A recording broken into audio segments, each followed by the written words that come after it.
രാഹുലിനെ അബ്യൂസ് ചെയ്ത് പരിചയമുണ്ടോ? അബ്യൂസ് ചെയ്ത് പരിചയമുണ്ടോ? ഫുൾ ടൈം ചൊറിഞ്ഞോണ്ടിരിക്കും, പിന്നെ കുരിശാവും. അബ്യൂസ് ചെയ്ത് പരിചയമുണ്ടോ? ഞാൻ ആർക്കെങ്കിലും ഇല്ല. നിനക്ക് നാണല്ലേ ഇങ്ങനെയൊക്കെ ചോദിക്കാൻ? അവരുടെ മൈൻഡ് സെറ്റ് അറിയോ? അതുകൊണ്ട് നമുക്കറിയാം. നീ ഇത് കാര്യമായിട്ട് പറയാണോ? ഇത് വല്ല തമാശ പറയാൻ പറ്റിയ വിഷയം? അതെങ്ങനെ അറിയാം? ഞങ്ങൾ ബസ് അതെങ്ങനെ മാഡത്തിന് അബ്യൂസറുടെ മൈൻഡ് സെറ്റ് അറിയാം? വെറുതെ കാണാകുണാന്ന് പറഞ്ഞിട്ട് എന്താ കാര്യം? അബ്യൂസറുടെ മൈൻഡ് സെറ്റ് എങ്ങനെ അറിയാം? പബ്ലിക് ട്രാൻസ്പോർട്ടിൽ ട്രാവൽ ചെയ്യുന്ന സമയത്ത് ഒരാൾ അടുത്ത് വന്ന് നിന്ന് അവന്റെ കൈ അനങ്ങിയാൽ നമുക്കറിയാം. അങ്ങനെയും പറയാം. അതെ, അത് മാഡം അത് ദീപകിന്റെ കാര്യത്തിൽ എങ്ങനെ ആപ്ലിക്കബിൾ? ഷോക്കോ, ഞാനങ്ങോട്ട് ഇല്ലാണ്ടായി പോനെ. മാഡത്തിന് വ്യാജ പരാതിക്കാരുടെ മൈൻഡ് സെറ്റ് അറിയാം?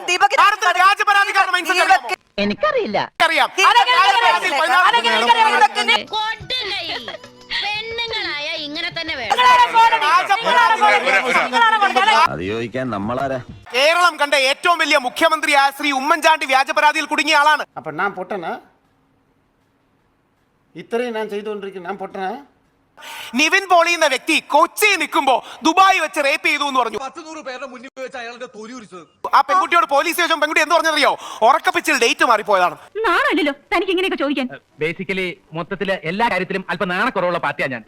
ആ പെൺകുട്ടി പറഞ്ഞാണ് ഉറക്കപ്പിച്ചിൽ ഡേറ്റ് മാറിപ്പോയതാണ്. ഓവർ സ്മാർട്ട് ആവണമെന്ന് എനിക്ക് ഇഷ്ടമാണ്. പക്ഷെ ഇത്രയ്ക്ക് ഓവർ ആവരുത്. ഐശ്വര്യ ഒരു കാര്യം പറഞ്ഞു, ബസ്സിൽ കയറുമ്പോൾ തന്നെ അറിയാം ആണുങ്ങൾ കയ്യും കാര്യം കേറുമ്പോ തന്നെയല്ല അവരുടെ മൂവ്മെന്റ്സ് കാണുമ്പോൾ അതൊന്നും അറിയില്ല. ഒരു അടിക്കുള്ള വക കാണുന്നുണ്ട്. അതൊക്കെ പെൺകുട്ടികൾക്ക് അറിയാം. എന്താണ് ചെയ്യേണ്ടത്? നിങ്ങളോട് എനിക്കൊരു ദേഷ്യമില്ല. വിവരമില്ലായ്മ ഒരു കുറ്റമല്ലല്ലോ.